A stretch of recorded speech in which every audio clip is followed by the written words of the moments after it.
मैं इस वीडियो के माध्यम से आप सभी को किसी राक्षस की सच्चाई बताना चाहती हूँ, जिसका नाम देवेंद्र बुढ़िया है। वो बिश्नोई महासभा का राष्ट्रीय अध्यक्ष है। ये जोधपुर का रहने वाला है। इसने मेरी जिंदगी पूरी तरह से खराब कर दी है। इसने मुझे चंडीगढ़ में बुला के मेरा रेप किया, ड्रग्स लेके, शराब पी के, नशे में मुझे गंदी तरह काटा, नोचा और मेरी वीडियो बना ली। इस लड़की ने अखिल भारतीय बिश्नोई महासभा के अध्यक्ष देवेंद्र बुढ़िया पर इतने गंभीर आरोप लगा दिए हैं कि राजस्थान, हरियाणा और पंजाब की सियासत में भूचाल सा आ गया है। लड़की का आरोप है कि बिश्नोई महासभा के अध्यक्ष देवेंद्र बुढ़िया ने इसे अपने झांसे में लिया। इसकी आबरू को एक बार नहीं, कई बार तार तार किया गया। लड़की का कहना है कि वो विदेश जाना चाहती थी और उसे विदेश भेजने में मदद के नाम पर देवेंद्र बुढ़िया ने उसका रेप कर दिया। लड़की के मुताबिक देवेंद्र बुढ़िया ने उसका अश्लील वीडियो भी बनाया और उसे वेश्यावृत्ति में धकेलने की भी धमकी दी। इस मामले में पीड़ित लड़की की शिकायत के बाद पुलिस ने एफआईआर दर्ज कर मामले की जांच शुरू कर दी है। इस लड़की ने देवेंद्र बुढ़िया पर इतने सनसनीखेज आरोप लगाए हैं जिसे सुनकर ही पैरों तले जमीन खिसक जाएगी। मैं इस वीडियो के माध्यम से आप सभी को किसी राक्षस की सच्चाई बताना चाहती हूँ, जिसका नाम देवेंद्र बुढ़िया है। वो बिश्नोई महासभा का राष्ट्रीय अध्यक्ष है। ये जोधपुर का रहने वाला है। इसने मेरी जिंदगी पूरी तरह से खराब कर दी है। इसने मुझे चंडीगढ़ में बुला के मेरा रेप किया, ड्रग्स लेके, शराब पी के, नशे में मुझे गंदी तरह काटा, नोचा और मेरी वीडियो बना ली। उसके बाद में बोला, अगर किसी को भी तूने बताने की कोशिश की तो मेरी पहुंच बहुत ऊपर तक है, तू कुछ नहीं कर पाएगी। मेरे को पूरी तरह से डरा दिया और बोला, तुझे तेरे ऊपर वेश्यावृत्ति का केस लगवा के तुझे जेल में भिजवा दूंगा। और इसने मुझे लालच देने की भी कोशिश की। बोला, मेरा सलमान खान से बहुत अच्छी बातचीत है, मैं दुबई जाके उनसे मिलता रहता हूँ, मैं तेरी लाइफ सेट कर दूंगा, तुझे बिग बॉस में भेज दूंगा, ये वो बहुत कुछ लालच दिया। और इसने वेद प्रकाश नाम के इंसान से जो दुबई में रहता है उस बारे में भी बताया कि मैं तुझे दुबई भेज दूंगा, वहां पे वेद प्रकाश नाम का आदमी है, वो मेरा दोस्त है, वो तेरी लाइफ सेट कर देगा।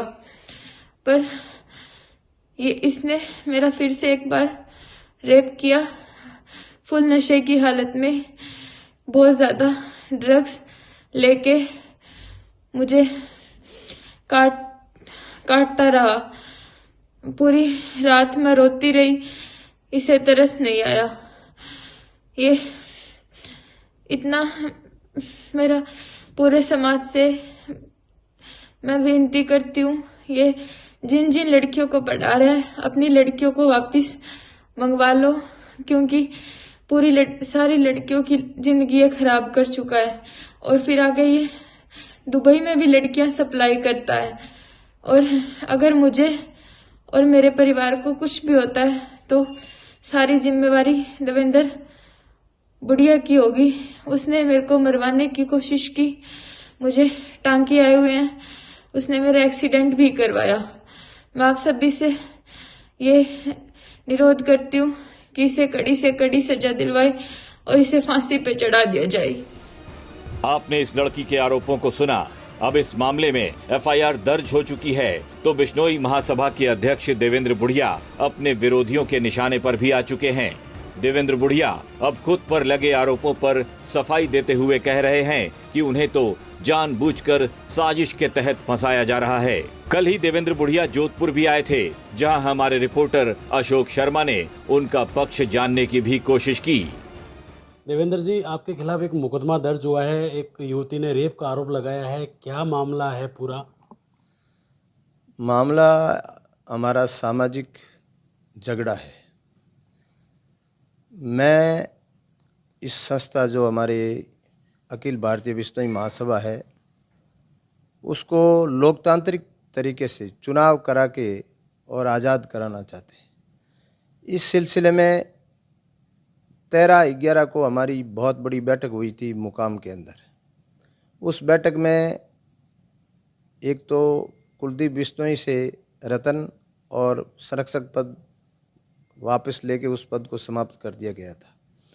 उसी दिन उसने मेरे को शिवराज के जरिए बताया था कि आपके मान जाओ नहीं तो आपके ऊपर FIR दर्ज होगी महिला की। मैंने कहा मैं, और आप चाहते हो तो कुलदीप से बात करा देता हूँ। मैंने कहा मैं ब्लैकमेल होने वाला नहीं हूँ, मैं इस समाज का वफादार हूँ, इस समाज के लिए जीवन दे दूंगा, मगर इस समाज के साथ गद्दारी नहीं करूँगा। ये बात मैंने उसी दिन मेरे स्पीच में मेरे समाज को बता दी थी। और अभी 25 तारीख को हमारी मुरादाबाद में रजिस्ट्रार के वहाँ पेशी थी। उस वक्त तक वो लोग पूरे ट्राई कर रहे थे, आखिर उनकी किसी भी कीमत पे दाल नहीं गिरी। तो मैंने ऐसा सुना है कि 24 तारीख को उन्होंने कोई मुकदमा दर्ज कराया है। कोई बात नहीं, कानून पे भरोसा है, मगर कुछ भी हो जाए, हमारे गुरु जम्बेश्वर भगवान ने कहा है, सिर साँटे रूक रहे तो भी सस्ता जान।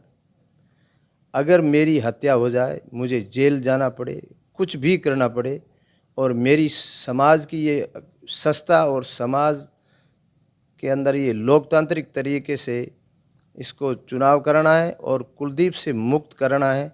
इसने समाज की संस्था को बंधक बना के रखा है, इससे मैं पीछे हटने वाला नहीं हूँ किसी भी कीमत पर। अच्छा देवेंद्र जी, आपने हालांकि मुकदमा अब दर्ज हुआ है, लेकिन आपने पहले ही समाज के आगे आपको आभास हो गया था, आपने समाज के आगे ये भी कहा था कि मेरे खिलाफ ऐसा महिला का आरोप लगा के षड्यंत्र हो सकता है। उसका वीडियो भी सोशल मीडिया पर वायरल हो रहा है।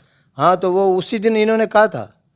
मेरे स्टेज पे जाने से पहले इन्होंने मेरे को फ़ोन के ज़रिए कहा था कि आप मान जाओ, अभी भी समय है, नहीं तो उस शिवराज ने कहा था ये कुलदीप बिश्नोई बहुत बड़ी हस्ती है और तू इसके सामने कुछ नहीं है, मान जा, मैं तेरे को लाइन मिला के बात कर दूं, नहीं तो महिला के आरोप में आपको जेल भेज दिया जाएगा।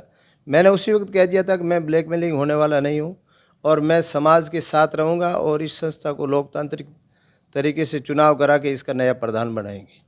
अच्छा, अब मुकदमा दर्ज हो गया है, अब आगे क्या है, क्या करेंगे देवेंद्र बिश्नोई? अब आगे कानून की लड़ाई लड़ेंगे और सोने को कभी जंग नहीं लगता। अब ये कानून का विषय है, जो होगा वो अच्छा ही होगा। ये देवेंद्र जी, आपका और ये कुलदीप बिश्नोई का विवाद कहाँ से शुरू हुआ? ये विवाद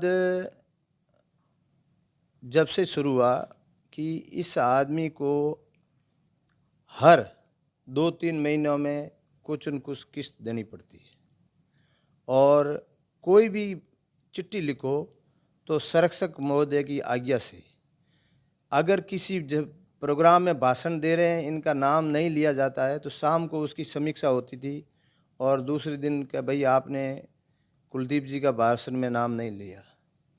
और किसी भी मेले में किसी मंत्री को, किसी व्यक्ति को बुलाने का कोई अधिकार नहीं था, वो सारा ये अपने पास रहता था। और जब भी कोई ऊपर सिर करता प्रधान तो ये रात को सोता, सुबह दूसरा प्रधान मिल जाता। तो इसके लिए हमने पूरी आम सभा बुला के और इसके उस अधिकार को समाप्त किया। उसके बाद खेजड़ी आंदोलन चल रहा था, तो इसने मेरे को कहा कि आप कल CM से मिल रहे हो, तो क्या ये खेजड़ी आंदोलन को आप 4 दिन CM के सामने रोको मत।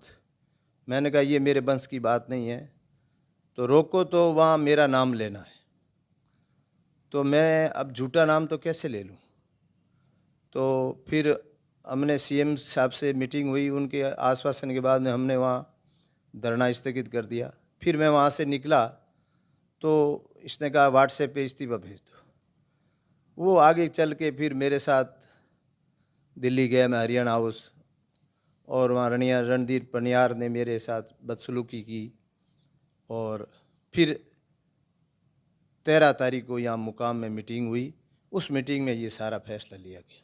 अच्छा, जिस तरीके से मामला आपके ऊपर खिलाफ दर्ज कराया गया है, समाज के लोगों से, प्रबुद्ध लोगों से किन से बात हुई है इस पूरे मामले को लेकर? समाज मेरे साथ है, सच्चाई के साथ है, और मैं तो ये कहता हूँ कि अगर एक देवेंद्र चला जाए और ये संस्था आज़ाद हो जाए, ये बहुत वर्षों से इनकी गुलाम थी, अब इन लोगों को एक शिकार की तरह दिख रहा है इस संस्था के ऊपर, मतलब ये बाज बने हुए हैं।